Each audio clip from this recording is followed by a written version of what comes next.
Es una bendición el poder vivir confiados en esto que hemos cantado, ¿verdad? Que el Señor es nuestro pastor y por eso nada nos faltará.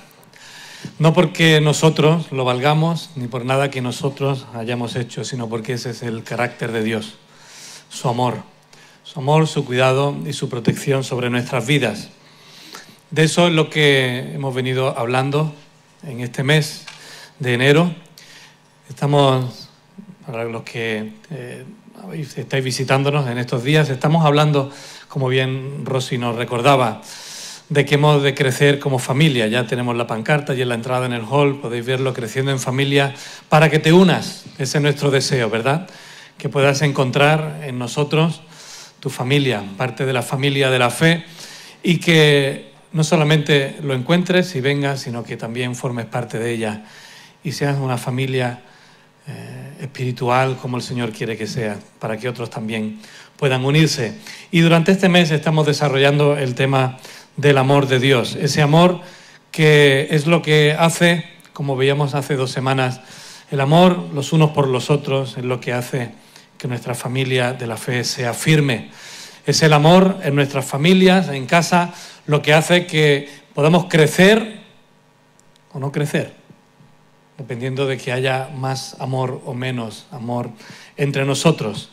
Es el amor lo que hace que nos echemos de menos cuando estamos lejos. Y estoy viendo aquí a Jorge y a su esposa que habéis estado lejos de nosotros, nos hemos echado de menos y me alegro de veros de vuelta. He sido yo el que he estado lejos también este pasado fin de semana y la verdad, hermanos, es que se nota cuando no estamos, ¿verdad? Esa ausencia.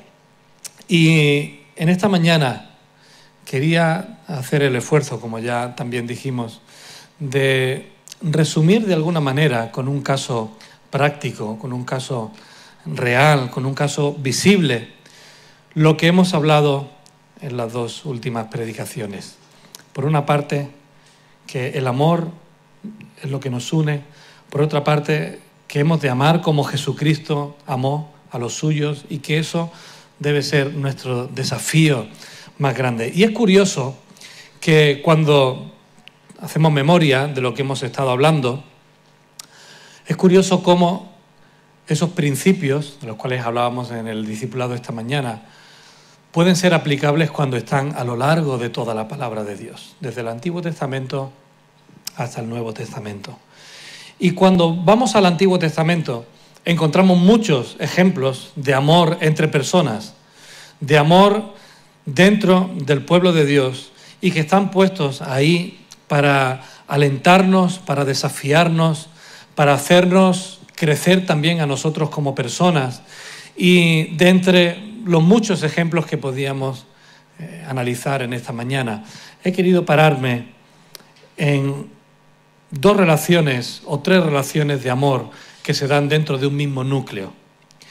El amor del rey Saúl por su hijo Jonatán, el amor de su hijo Jonatán hacia el rey Saúl, su padre, y David, el amor de David hacia Jonatán y hacia Saúl. 3 personas implicadas en una relación que veremos como una historia de amor y de odio, de la cual tenemos mucho que aprender. Creo que todos los que estamos aquí. Yo, hermanos, para mí os digo que ha sido una delicia hasta el punto de que, como me pasaba en otras ocasiones, llega el domingo y digo, es que me hubiera gustado dedicarle mucho más tiempo a meditar, a parar en detalles, pero creo que con lo que he podido resumir podemos hacernos una buena idea de lo que queremos desarrollar. Recordando, el amor de Dios inunda nuestras vidas. Dios nos llama que nos amemos los unos a los otros.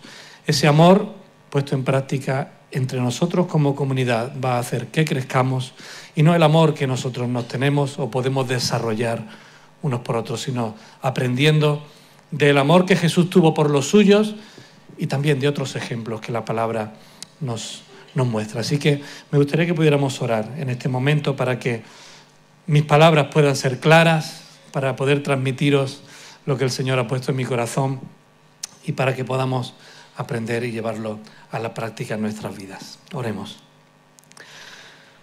Padre, una vez más nos presentamos delante tuya, pidiéndote que tú guíes también este momento, Señor.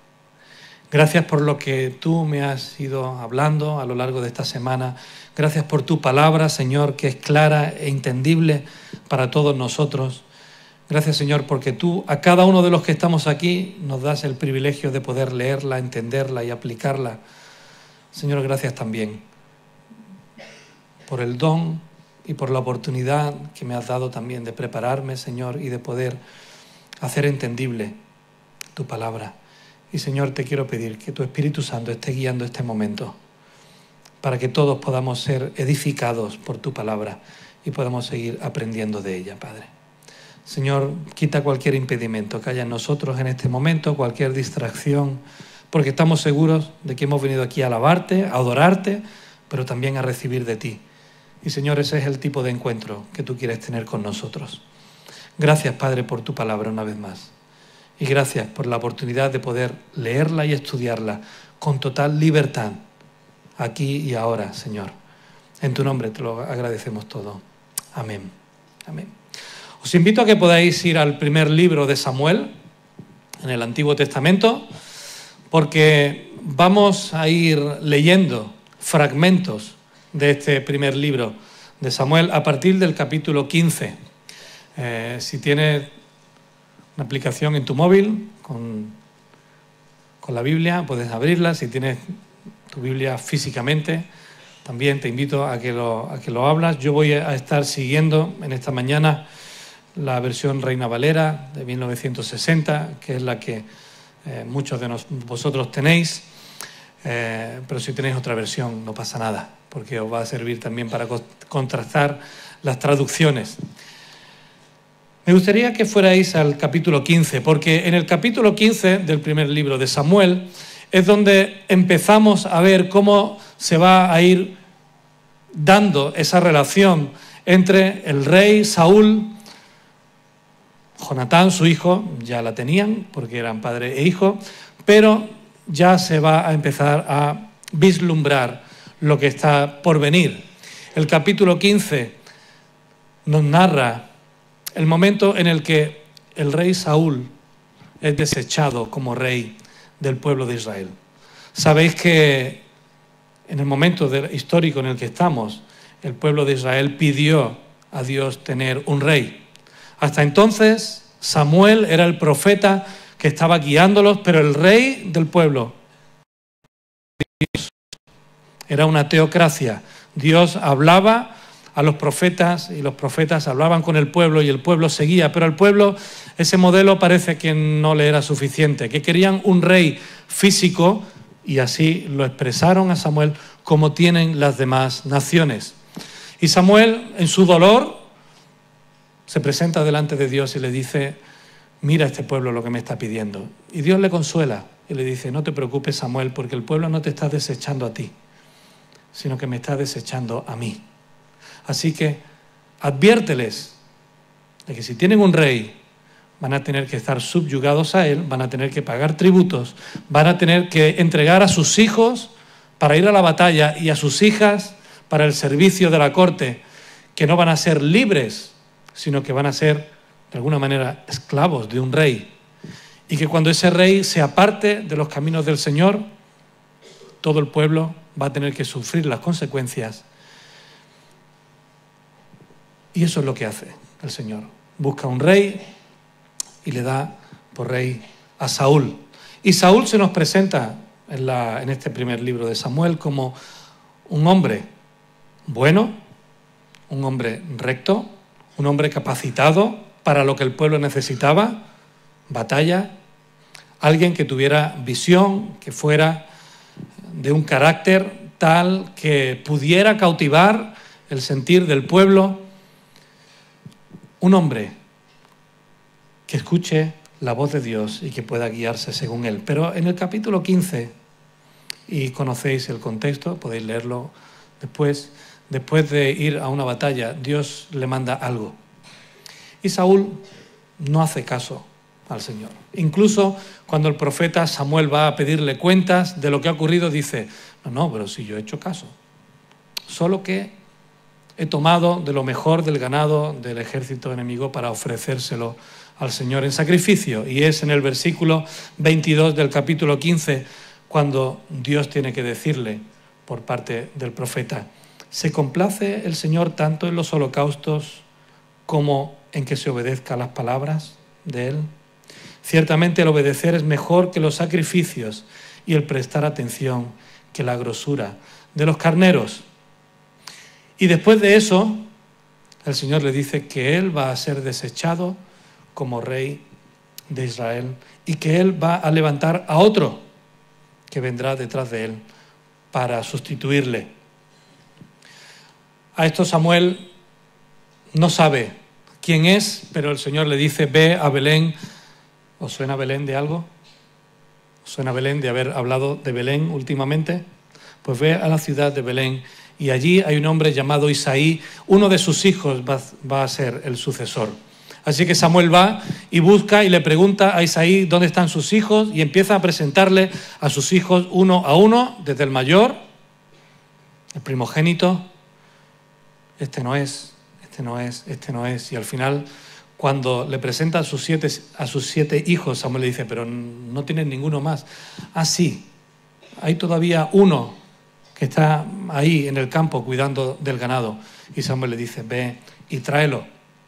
Porque la instrucción de Dios había sido, como vemos en el capítulo 16 y los versículos 7 en adelante, no mire su parecer, ni lo grande de su estatura, porque yo lo desecho. Porque Jehová no mira lo que mira el hombre, pues el hombre mira lo que tiene delante de sus ojos, pero el Señor mira el corazón. Y es ahí donde hay un acto en el cual es presentado David. El profeta Samuel le unge como futuro rey, pero todo no estaba hecho ya. David no es presentado como el sustituto oficial, primero porque era joven, segundo porque Saúl todavía estaba reinando. Tenemos que esperar un poquito, aunque solamente un capítulo más y medio más adelante, para ver aparecer esa relación de David y Saúl.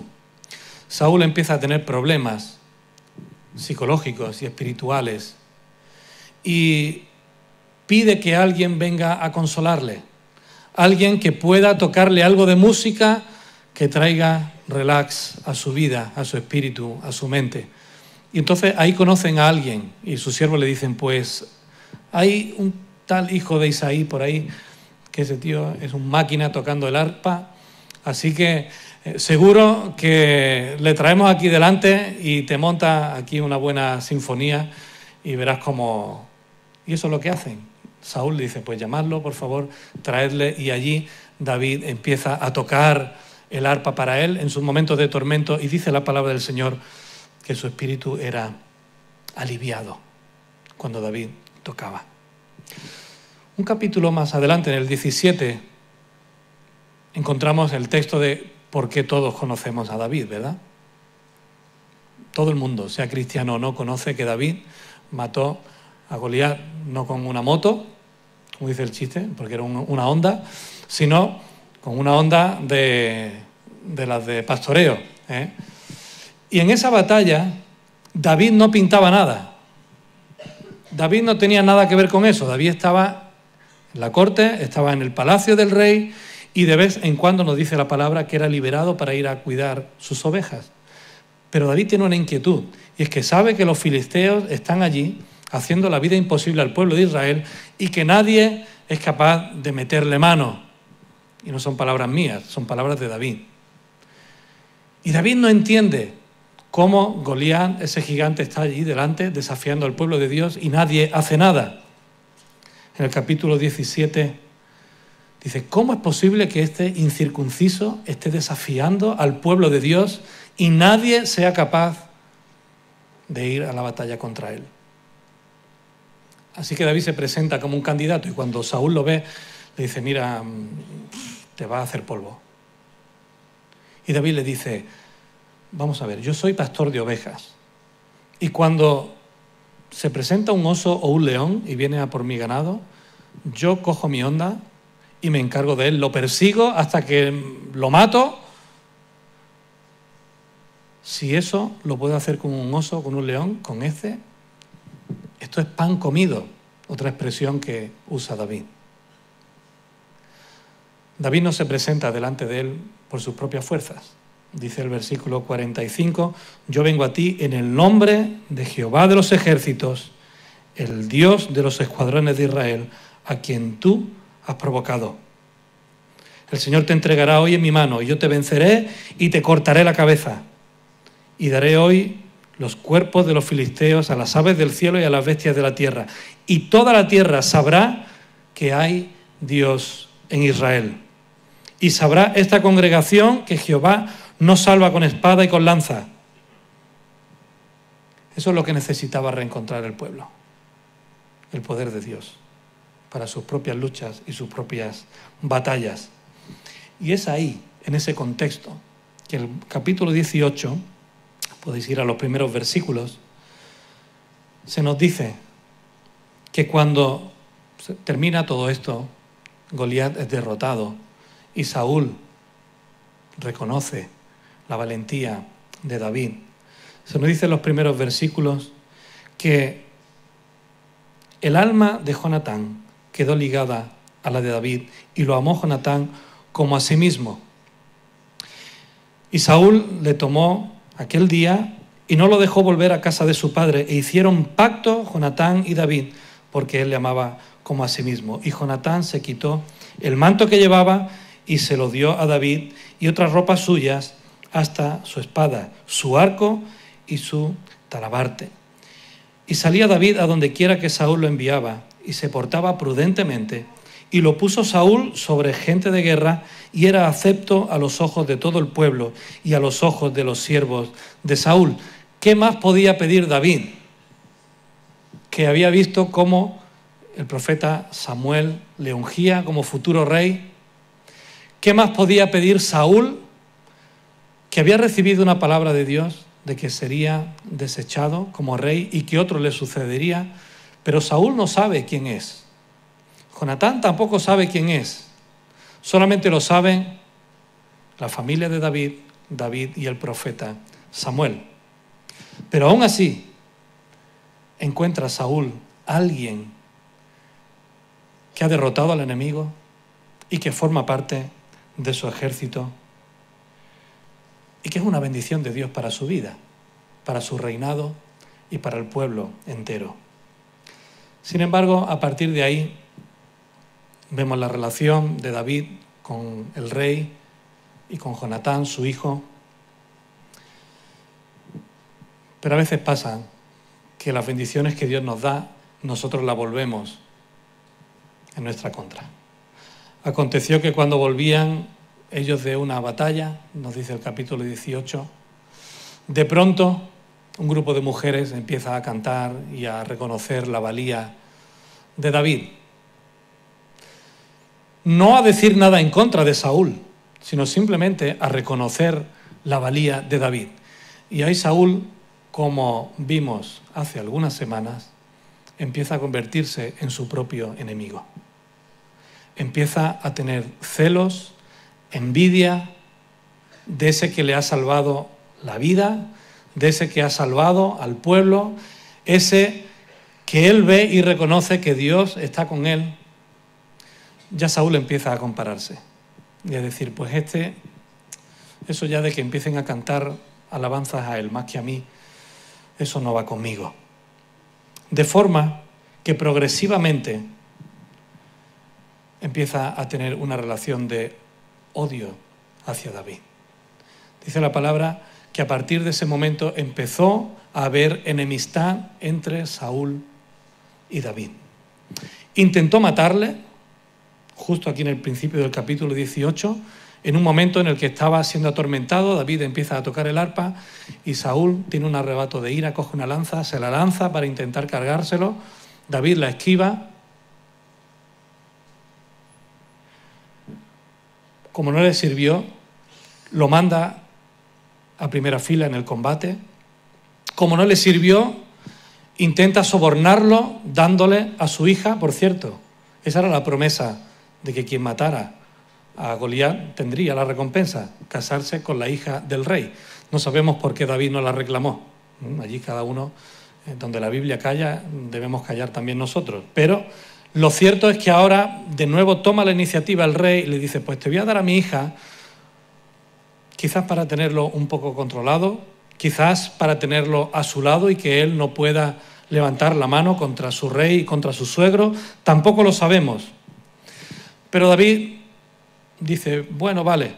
Y cuando dice, bueno, vale, ahora es Saúl quien se echa atrás y dice, pues ahora no te la voy a dar, ahora se la voy a dar a otro. Y David dice, pues bueno, vale.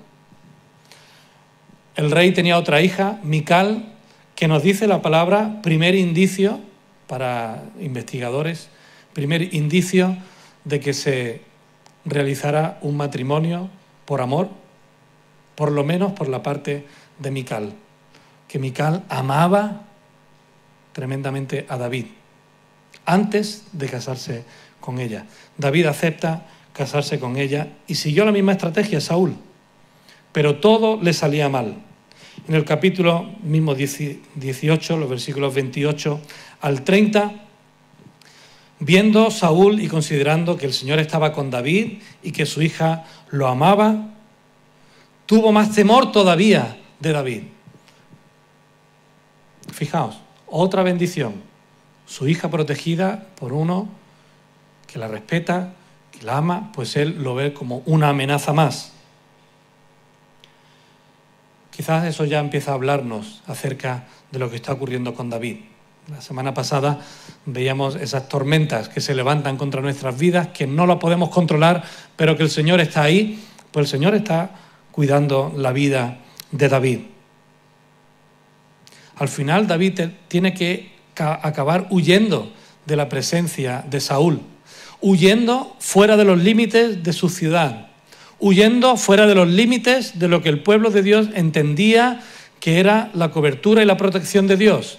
Si te vas a otro país fuera, estás bajo el dominio de sus dioses y tendrás que adorarles. A David no le importa, porque sabe que no va a adorar a otros dioses, porque sabe que su identidad está segura, porque sabe que él ha sido ungido como el futuro rey de Israel, pero aún así respeta a Saúl. Saúl intenta matarlo hasta por 2 veces, ¿recordáis? David le tiene a sus pies en 2 ocasiones, pero él no quiere atentar contra el ungido del Señor. La primera vez toma parte de su capa y le dice, aquí la tengo, estabas en mi mano, podría haberte matado y no te he hecho nada. Saúl se vuelve y le dice, perdóname, no quería hacer esto, no entiendo por qué. ¿Os suena eso? Hace un pacto con David, pero a poco que David se aleja, de nuevo vuelve a intentar matarle. David se cuela dentro del ejército, lo tiene durmiendo, vuelve a llevarse parte de sus posesiones y le vuelve a decir, de nuevo te he tenido en tu mano. Y de nuevo el rey Saúl se va y le dice, perdóname, no tendría por qué haber hecho esto, pero no tiene remedio. No pone enmienda en su vida, así que David entiende que lo mejor es poner tierra de por medio y evitar problemas mayores.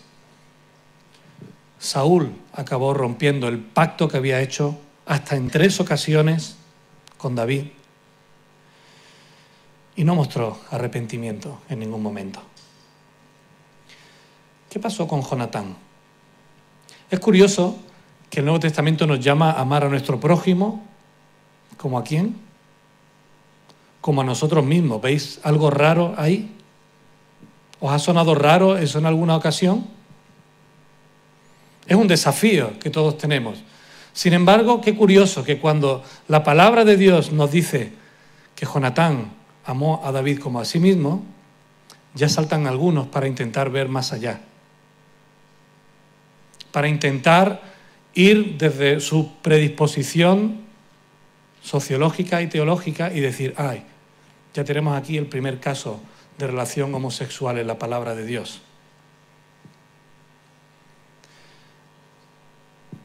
Después iremos con eso. Se nos dice que Jonatán amó a David como a sí mismo. Seguramente quedó prendado de sus palabras en el capítulo 17 al ver su valentía, su determinación, su amor por Dios y por su pueblo. Y Jonatán entendió que el Espíritu de Dios estaba con David y se alegró por ello. Y en medio del conflicto abierto entre su mejor amigo y su padre, Jonatán, algún día lo estudiaremos, se comportó desde ese momento en adelante como un pastor, como un consejero, como un mediador, ponerle todo lo que queráis. Pero supo mantener su amor por su padre y supo mantener su amor por su mejor amigo. Escuchó, medió en alguna ocasión entre ellos y al final se tuvo que determinar. Se determinó por su amigo, pero no por conveniencia, porque más conveniente era no llevarle la contraria al rey, porque él era sucesor del pueblo de Israel. Sin embargo, él vio y tuvo que escuchar por sus propias palabras a su padre decirle: a este me lo cargo. Y eso entendió Jonatán, que no era algo que agradara a Dios.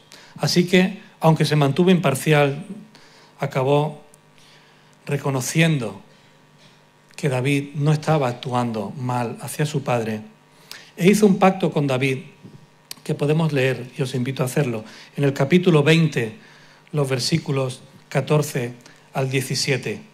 Cuando David está a punto de partir, Jonatán le dice: no solamente tu vida está en peligro, la mía también. Así que, si yo viviere, harás conmigo misericordia para que no muera. Y no apartarás tu misericordia de mi casa para siempre. Cuando el Señor haya cortado uno por uno los enemigos de David de la tierra, no dejes que el nombre de Jonatán sea quitado de la casa de David. Así hizo Jonatán pacto con él. Así se presentó delante de él, diciendo: requiéralo Jehová de la mano de los enemigos de David. Y Jonatán hizo jurar a David otra vez, porque le amaba, pues la amaba como a sí mismo. Mucho se ha hablado, como decía, de la relación de amor de Jonatán con David, pero hermanos, poco se habla de cómo David mostró un amor verdadero hacia Saúl, el rey. A pesar de todo lo malo que el rey había hecho hacia él, David le mostró lealtad y respeto. David supo darle segundas oportunidades y terceras. Se apartó para no causarle mayores problemas. Mostró un profundo temor de Dios por encima de cualquier tipo de interés personal. Perdonó la vida de Saúl hasta en 2 ocasiones, como ya he mencionado antes, cuando éste lo que buscaba era matarle. Incluso al final acabó vengando la muerte del rey Saúl. En el segundo libro, primer capítulo, se nos dice que llegó uno diciendo: mira lo que he hecho, el rey estaba a punto de morir en batalla y yo, porque él me lo ha pedido, le he ayudado a morir. Le he clavado la espada porque el rey Saúl me lo ha pedido. Y David le dice: ¿cómo te has atrevido a tocar al ungido de Dios? ¿Cómo te has atrevido?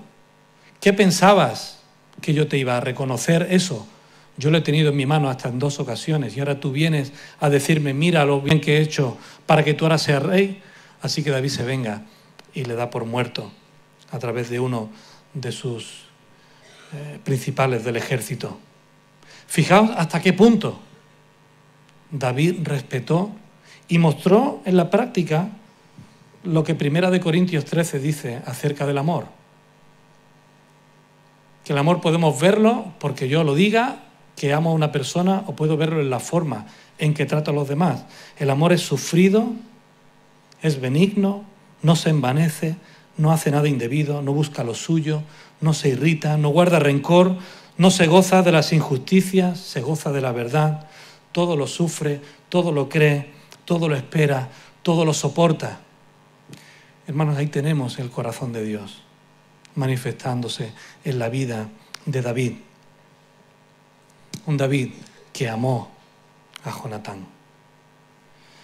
Le amaba profundamente, y cuando se entera de la muerte de Saúl y de Jonatán en el capítulo 1 del segundo libro de Samuel, compone una oda, un cántico en honor a ellos, y en el versículo 26 dice: angustia tengo por ti. Atentos a las palabras: hermano mío, Jonatán. Quien quiera ver más cosas solamente tiene que prestar atención a las palabras: hermano mío, Jonatán, que fuiste muy dulce. Y sí, más maravilloso me fue tu amor que el amor de las mujeres. Porque dice la palabra que a veces hay amigos que son más fuertes, el amor que tenemos con ellos, que el de un hermano propio, ¿verdad? Y David tenía el corazón de Dios, pero David no era perfecto. ¿O sí? Ya estáis pensando, bueno, más adelante a su esposa, ¿verdad? No, más adelante no. Ya antes se nos muestra que David no era un buen esposo, ni mucho menos. Cuando huye, allí deja a su mujer. Cuando tiene que huir y buscar su vida, allí la dejó abandonada. De forma que su mujer tuvo que ser dada a otro hombre para que le cuidara. O sea que, hermanos, cuidado con hacernos ídolos perfectos, porque he dicho en la introducción que a quien tenemos que imitar sobre todas las cosas, al único perfecto, es a nuestro Señor Jesucristo. Sin embargo, eso no quita que podamos prestar atención a David. Amó al rey Saúl, con sus actos nos lo demuestra, pero también amó a Jonatán. Estaba leyendo un comentario de una profesora, Mary J. Evans, que en su comentario a los libros de Samuel, fijaos lo que sentencia ella: la amistad con Jonatán fue a más gracias a una espiritualidad común, su total confianza en el poder de Dios y en su sabiduría, y su tendencia a estar metidos en todo tipo de refriegas. Era allí en medio donde esa relación, que se fundaba en una mutua entrega al Señor, en su compromiso por el pueblo de Dios, así como también en intereses y gustos comunes, que esa amistad fue creciendo. Y de paso, esta profesora nos dice: nada más excelente, pues, para cimentar una auténtica amistad. El que nos amemos unos a otros tiene que llevar a que también cimentemos amistades sanas entre nosotros. ¿Y qué mejor base que el amor común por Dios, que el amor común por su pueblo, que el amor común por el servicio dentro del pueblo, para cimentar amistades sanas? ¿Recordáis los pactos que he mencionado que hicieron Saúl con David y que Saúl rompió y que Jonatán hizo y que hemos leído? Os invito a ir al segundo capítulo de Samuel. Al segundo libro de Samuel, al capítulo 9. Porque David prometió que si Saúl moría, que si Jonatán moría, y él era el sucesor del pueblo, el nombre de Jonatán no sería quitado del pueblo. ¿Recordáis? Pasa el tiempo, David hace memoria y le dice a uno de sus sirvientes: ¿ha quedado alguno de la casa de Saúl a quien haga yo misericordia por amor de Jonatán? Qué interesante, hermanos. Alguien de la casa de Saúl a quien haga yo bien por amor de Jonatán. Pero David no se olvida del rey. David no se olvida quién fue su antecesor y a quien él sí había jurado lealtad. Y había un siervo de la casa de Saúl que se llamaba Siba, al cual llamaron para que viniese a David, y el rey le dijo: ¿eres tú Siba? Y él respondió: tu siervo. Y el rey le dijo: ¿no ha quedado nadie de la casa de Saúl a quien haga yo misericordia de Dios? Y Siba respondió al rey: aún ha quedado un hijo de Jonatán, lisiado de los pies. Entonces el rey le preguntó: ¿dónde está? Y Siba respondió al rey: he aquí, está en casa con Maquir, hijo de Amiel, en Lo-debar. Entonces envió el rey David y le trajo a la casa de Maquir, hijo de Amiel, de Lo-debar. Y vino Mefiboset, hijo de Jonatán, hijo de Saúl, a David, y se postró su rostro e hizo reverencia, y dijo a David: Mefiboset. Y él respondió: he aquí tu siervo. Y le dijo David: no tengas temor, porque yo a la verdad haré contigo misericordia por amor de Jonatán tu padre, y te devolveré todas las tierras de Saúl tu padre, y tú comerás siempre a mi mesa. Y él, inclinándose, le dijo: ¿quién es tu siervo para que mires a un perro muerto como yo? Entonces el rey llamó a Siba, siervo de Saúl, y le dijo: todo lo que fue de Saúl y de toda su casa, yo le he dado al hijo de tu señor. Tú pues le labrarás las tierras, tú y con tus hijos y tus siervos, y almacenarás los frutos, para que el hijo de tu señor tenga pan que comer. Pero Mefiboset, el hijo de tu señor, comerá siempre a mi mesa. Y tenía Siba 15 hijos y 20 siervos. Y respondió Siba al rey: conforme a todo lo que ha mandado mi señor, el rey, a tu siervo, así lo hará tu siervo. Mefiboset, dijo el rey, comerá a mi mesa, como uno de los hijos del rey. Y tenía Mefiboset un hijo pequeño que se llamaba Micaía, y toda la familia de la casa de Siba eran siervos de Mefiboset.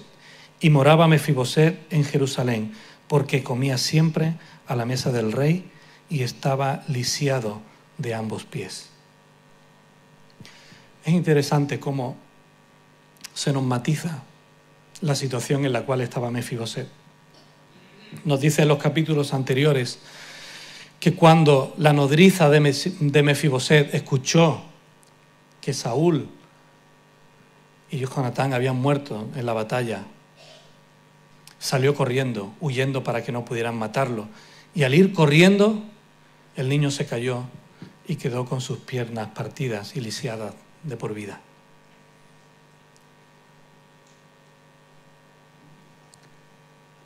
En aquel entonces, una persona lisiada no tenía derecho a nada. No podía valerse por sí mismo. Y hasta ese punto, David tuvo amor por Saúl y por Jonatán, de guardar el pacto y de poner a su mesa a alguien que no tenía derecho ninguno y tratarlo como el hijo de un rey. Hermanos, cuando pensamos en toda esta historia, no podemos evitar, no de hacer un paralelismo exacto, pero sí de pensar en qué es lo que hizo nuestro Señor con nosotros. ¿Cómo demostró el Señor su amor por nosotros?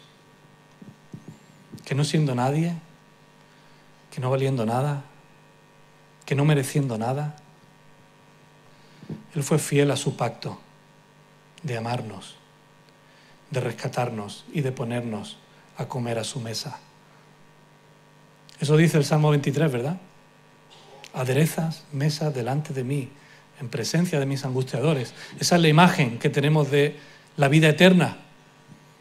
Dios que nos recoge a todos y nos pone a comer juntamente con Él. Ese es el amor de Dios por ti y por mí. Pero ese es el amor que también Dios ha dado a cada uno de nosotros para que vivamos conforme a Él. En esta historia, como decía, vemos un ejemplo muy claro y directo de todo lo que hemos venido hablando en estas semanas atrás. Que hemos de amar a todas las personas, a los amigos y a los enemigos. Que Saúl no supo reconocer a su principal enemigo, que fue él mismo, y cómo eso le llevó al tormento, le llevó a la manía persecutoria, le llevó a pecar continuamente contra Dios, le llevó a no saber reconocer la bendición de Dios aún en medio de que él había sido rechazado como rey. David, sin embargo, le demostró amor con sus actos. Jonatán se nos muestra también como un ejemplo de alguien que amó a su prójimo como a sí mismo. Y no nos engañemos, su prójimo era su padre, su prójimo era también David. Y él supo mantenerse en medio, firme. Amó a su padre con todas sus fuerzas, hasta el final, yendo a su lado a la batalla con él. Amó a David, su amigo, hasta las últimas consecuencias. Y David correspondió a ese amor con auténtica integridad. Y cumplió los pactos que hizo, tanto con uno como con otro. A pesar de que el trato que recibió de uno y de otro no tenía nada que ver. Ni siquiera intentó de ganar beneficios delante del rey a través de su amigo Jonatán.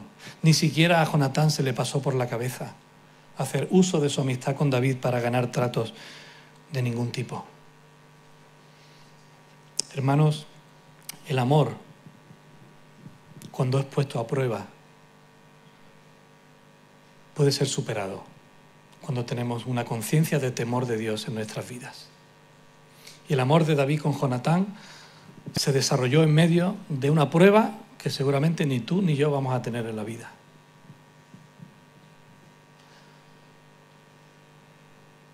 Si ellos fueron capaces de hacerlo, creo que no hay barrera puesta entre tú y otro hermano, entre tú y otra hermana o entre mí y otra persona que no pueda ser enfrentada teniendo el temor de Dios en nuestras vidas y una integridad tal como la que David estaba demostrando en cuanto a estas relaciones. David demostró tener un corazón conforme al corazón de Dios, como Hechos en el capítulo 13 nos dice, cumpliendo así lo que el Señor le había dicho a Samuel cuando fue a ungirlo. No mires la estatura. Saúl ya era más alto que todos los demás del pueblo y por eso fue escogido. No mires su estatura ni su parecer. Para guapo, Saúl. David también se le dice que era guapote, el tío. Pero no fue eso lo que el Señor estaba buscando, sino la integridad de su corazón. Y hermanos, creo que en la línea de lo que venimos hablando, el Señor quiere que tengamos muy presente ese tipo de amor del que hemos visto en 1 Corintios 13.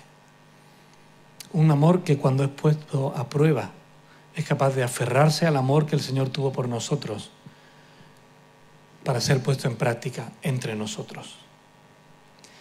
Si no deseamos cada uno de nosotros tener esa clase de amor, creo que no vamos a ser una familia que crezca ni que otros quieran unirse. Porque lo primero que pasa cuando tú decides amar a una persona es que ese amor va a ser puesto a prueba. Por sus palabras, por sus actitudes, porque hay que mira que quiere más al otro que a mí, hay porque se va con el otro y no me hace caso a mí, hay con lo que yo le estoy queriendo y así me lo paga. Hermanos, somos de carne y hueso y nuestro corazón es engañoso como todas las cosas, nos dice la palabra. Así que vamos a tener que estar dispuestos a pagar el precio de querer amarnos más allá de nosotros mismos. Pero cuando eso ocurra, hermanos, vamos a ver que la bendición del Señor va a regar, inundar nuestras vidas y nuestra iglesia. Yo estoy seguro de que el Señor va a querer seguir trabajando en nosotros.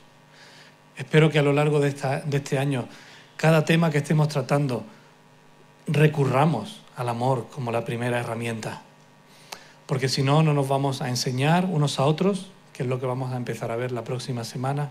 No nos vamos a soportar, no nos vamos a perdonar, no nos vamos a nada. Y el Señor quiere que esa sea la vida que tengamos, que demostremos y que vivamos. Esta semana espero que los que tengáis minigrupos, os mandaré las notas después, podamos reflexionar juntos sobre esto, podamos llevarlo de manera práctica a nuestras vidas, podamos ayudarnos unos a otros a fortalecernos, a entendernos, a desafiarnos, a amarnos cada día más. Si no estás asistiendo a un minigrupo, ponte en contacto con Yolanda, conmigo, con nuestra hermana María Vidal, que es la coordinadora, con nuestro hermano Carlos Lampaya, que está allí, que es el responsable de fraternidad, porque queremos que esto no quede aquí. Queremos que sea algo sobre lo cual podamos vivir y profundizar. Oramos juntos y le pedimos al Señor que nos ayude.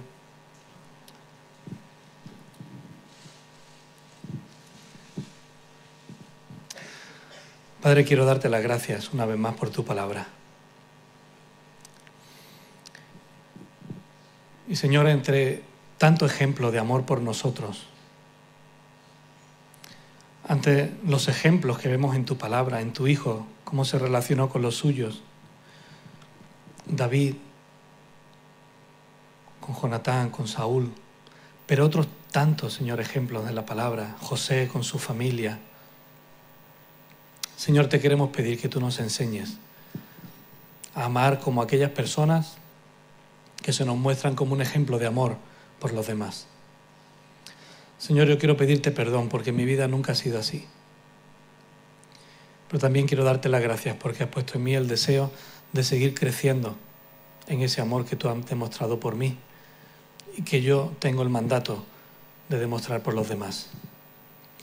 Y Señor, quiero pedirte por cada uno de nosotros, de forma individual, por todos los que estamos aquí, por los hermanos y hermanas que no están con nosotros, por los que nos están escuchando y siguiendo a través de las redes sociales. Señor, que ese amor pueda ser madurado en sus vidas. Señor, perdónanos también cuando somos torpes como pueblo tuyo. Cuando no sabemos, Señor, saltar las barreras que nosotros mismos nos autoimponemos. Señor, perdónanos cuando hemos actuado de forma egoísta hacia los demás, buscando más nuestro amor propio, nuestra reputación, nuestra valía, cuando hemos querido usar a las demás personas, Señor, de manera que a ti no te agrada. Padre, ayúdanos a sobreponernos a nuestros errores. Ayúdanos, Señor, a sobreponernos mirándote a ti y mirando la obra que tú haces en nosotros. Padre, ayúdanos a ser fieles a nuestros amigos. Ayúdanos, Padre, a ser íntegros con ellos. Ayúdanos a ser íntegros, Padre, también con nuestros hermanos que nos rodean y a querer formar una familia a la altura del nombre y del apellido que todos llevamos, que es el tuyo, Señor.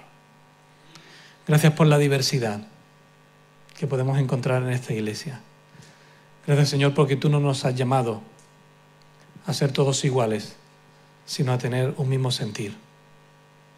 Señor, tú nos has llamado a estar unidos en ti. Y Padre, quiero pedirte que tú hagas eso cada día en nosotros. Padre, aquí estamos y te lo pedimos todo, en el nombre de Jesús.